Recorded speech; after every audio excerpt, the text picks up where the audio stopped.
ज्योतिष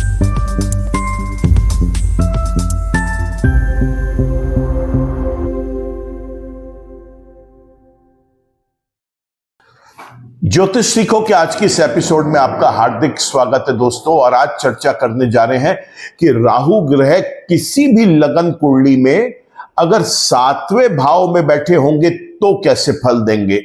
और अगर आपकी भी है जिज्ञासा इस बात को जानने की तो बने रहें मेरे साथ इसी वीडियो में। नमस्कार दोस्तों, मैं हूं डॉक्टर विवेक चोपड़ा। मेष लगन से लेकर मीन लगन तक राहु ग्रह 7वें भाव में कब शुभ होते हैं और कब अशुभ होते हैं, आज की चर्चा इसी पर है।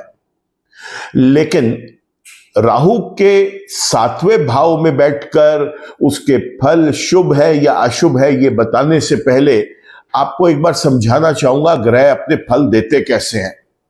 देखिए, कोई भी ग्रह है वो फल देता है, जहां बैठता है वहां का देगा, वहां से उसकी जहां जहां दृष्टियां पड़ेंगी वहां का मिलेगा, और वो उस लगन कुंडली में उसकी अपनी राशियां जिन भाव में आएंगी उसका फल मिलेगा। ये फल शुभ भी हो सकता है, अशुभ भी हो सकता है। अब राहु जो है ये सूर्य, चंद्रमा, मंगल, बुध, बृहस्पति, शुक्र और शनि से भिन्न रिजल्ट्स देते हैं, क्योंकि राहु जो है ये किसी भी राशि के स्वामी नहीं होते। इसलिए बाकी सब ग्रह जहां बैठेंगे वहां का, जहां देखेंगे वहां का, और जहां उनकी राशियां जिन भाव में आएंगी उनके फल देंगे। लेकिन राहु केवल जहां बैठते हैं और जहां देखते हैं वहीं का ही रिजल्ट्स देते हैं। और हम सब जानते हैं कि राहु की 3 दृष्टियां होती हैं जहां बैठते हैं, उसके अलावा अपने से 5वें, अपने से 7वें और अपने से 9वें दृष्टि वो देते हैं।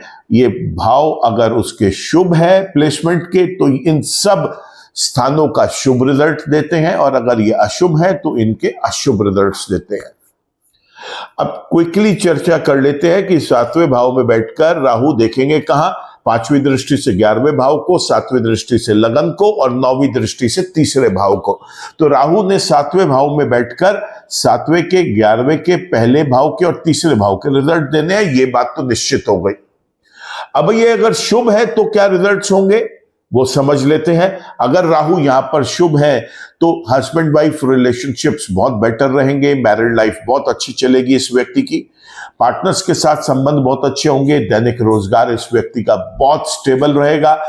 इस व्यक्ति को अपने कोई भी वर्क करेगा उसमें लाभ बढ़ा देंगे, और साथ ही साथ बड़े भाई बहनों के साथ इसके संबंध बहुत अच्छे रखेंगे। इस व्यक्ति का शारीरिक स्वास्थ्य और मानसिक स्वास्थ्य बहुत बेहतर होगा। यह व्यक्ति एक अच्छी मान सम्मान प्रतिष्ठा कमाएगा अपने पूरे के पूरे समाज में। यह व्यक्ति जो भी इनिशिएटिव्स या डिसीजंस लेगा वो इसके कारगर सिद्ध होंगे, और सबसे इंपॉर्टेंट चीज ये है कि इसकी एक अच्छी पर्सनालिटी होगी, जो राहु उस पर्सनालिटी के अंदर और निखार लेके आएंगे। इस व्यक्ति के अंदर एक ऐसा जज्बा पैदा करेंगे कर गुजरने का कि ये कुछ भी करेगा उसके अंदर राहु इसे भरसक प्रयास करके सफल भी करेंगे, खासतौर से अपनी दशाओं में। इसके बाद 9वीं दृष्टि से तीसरे भाव को देखेगा तो यहां पर छोटे भाई बहनों के साथ भी संबंध बहुत अच्छे होंगे, पराक्रम में वृद्धि करेंगे, और छोटी दूरी की यात्राएं जिसे हम शॉर्ट डिस्टेंस जर्नीज बोलते हैं, चाहे वो किसी भी कारण से हो, चाहे वो मौज मस्ती अम्यूजमेंट के लिए है, एंजॉयमेंट के लिए है, या फिर वो ये व्यक्ति अपने किसी वर्क को एक्सपैंड करने के लिए करना चाह रहा है जिस बिजनेस को वो करता है, या वो किसी ऐसी जगह काम करता है जहां पर उसे जॉब ऐसा दिया गया है कि जिसमें उसे शॉर्ट डिस्टेंस जर्नीज करनी है, कंपनी के वर्क को एक्सपैंड करना है, संभालना है, उसमें भी बेहद कामयाब होगा। याद रखें, हर वीडियो में समझाता आ रहा हूं, राहु जो है वो कलयुग का राजा है। किसी राशि का स्वामी ना होने के बाद भी उसका इंपैक्ट इतना स्ट्रांग है इस हॉरोस्कोप्स के अंदर कि वो कुछ भी कर गुजरने की एक पावर रखता है। राहु अगर 7वें भाव में नेगेटिव हो जाए तो ठीक इसके विपरीत परिणाम देते हैं। हस्बैंड वाइफ रिलेशनशिप्स अच्छे नहीं चलते, मैरिड लाइफ बहुत बुरी चलती है, कंपैटिबिलिटी नहीं बन पाती पार्टनर के साथ। अगर कोई बिजनेस पार्टनर या वर्क पार्टनरशिप भी है तो वो भी सफल नहीं होती, सक्सेसफुल नहीं होती।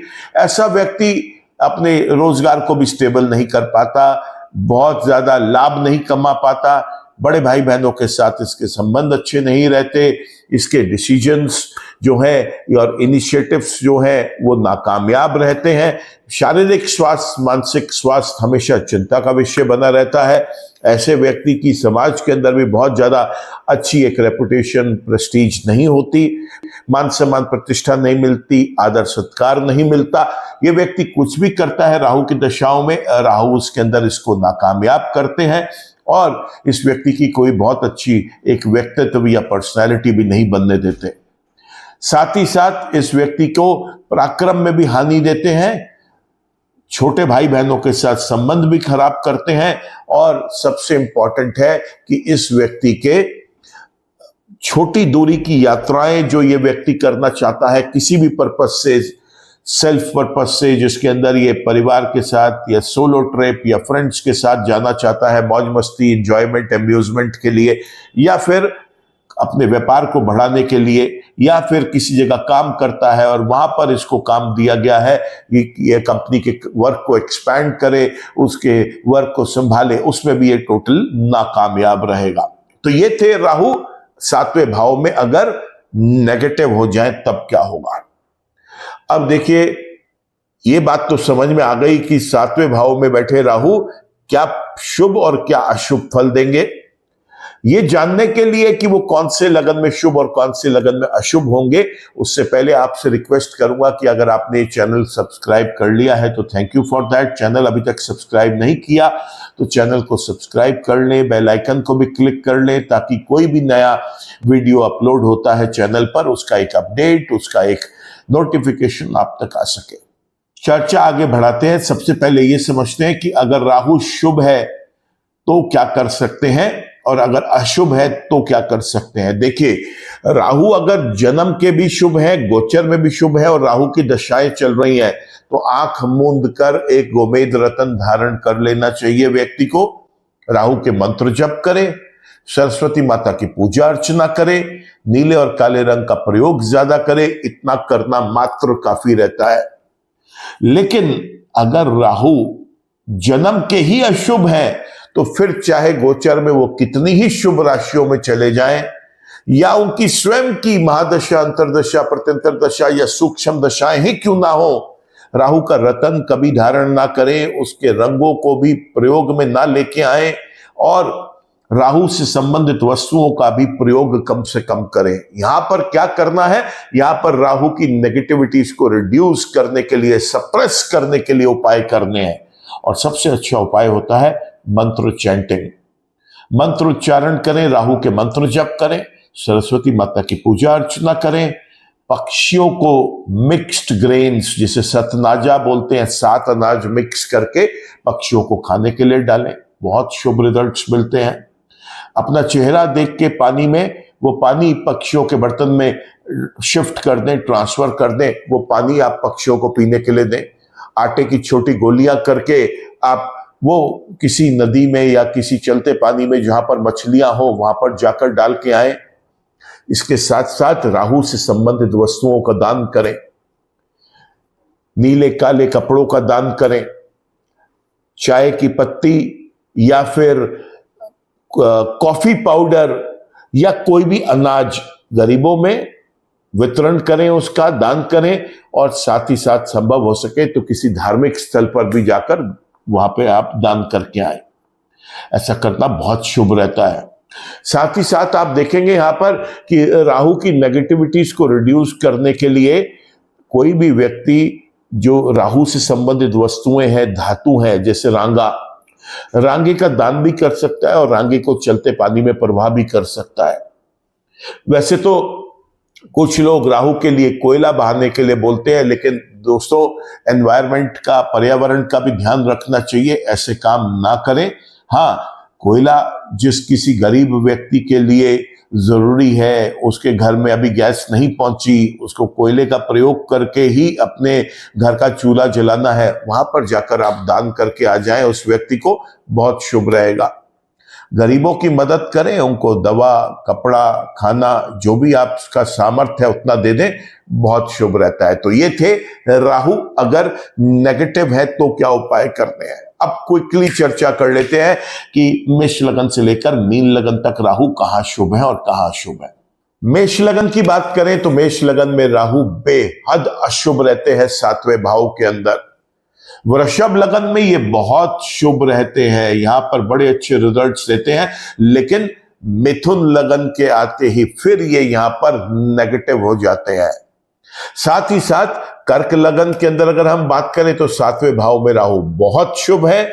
सिंह लगन के अंदर भी राहु 7वें भाव में बहुत शुभ रिजल्ट्स देते हैं। कन्या लगन में भी राहु 7वें भाव में बेहद शुभ रिजल्ट्स देंगे। कन्या लगन तो राहु का वैसे ही प्रिय एक लगन है, क्योंकि बुध के बहुत अच्छे परम मित्रों में से एक राहु है। बात करते हैं तुला लगन की। तुला लगन के अंदर राहु 7वें भाव में बेहद अशुभ होंगे। वृश्चिक लगन में भी 7वें भाव में राहु अशुभ होते हैं। धनु लगन के अंदर 7वें भाव में राहु के कभी भी शुभ रिजल्ट्स नहीं मिलते, भरपूर अशुभ रिजल्ट्स देते हैं। मकर लगन की अगर बात करें तो यहां पर भी राहु जो है वो 7वें भाव के अंदर प्योरली अशुभ रहेंगे। बात करें अगर हम कुंभ लगन की, यहां पर राहु 7वें भाव में आकर बेहद शुभ रिजल्ट्स देंगे दोस्तों। कुंभ लगन भी राहु का एक बहुत प्रिय लगन है। बात करते हैं मीन लगन की, और मीन लगन में भी आखिर में राहु शुभ रिजल्ट्स ही दे रहे हैं 7वें भाव के अंदर। तो हमने देखा मेष लगन, मिथुन लगन, तुला लगन, वृश्चिक लगन, धनु लगन और मकर लगन, ये वो 6 लगन है जहां पर राहु अशुभ रिजल्ट्स देंगे। बाकी 6 लग्नों में राहु शुभ रिजल्ट्स देंगे। और मैंने आपको अभी बताया कि शुभ अगर है तो हमें क्या करना है और अगर अशुभ है तो क्या करना है। यह था राहु का 7वें भाव के फल। अगले एपिसोड में हम जब चर्चा करेंगे तो बात करेंगे राहु 8वें भाव में किन लग्नों में शुभ है और किन लग्नों में अशुभ है। वीडियो अगर आपने पसंद किया हो दोस्तों तो इसको लाइक करना, कमेंट करना, ज्यादा से ज्यादा शेयर करना। आज के लिए केवल इतना ही। ईश्वर आप सबका भला करे। कल आपसे फिर मुलाकात होगी। नमस्कार।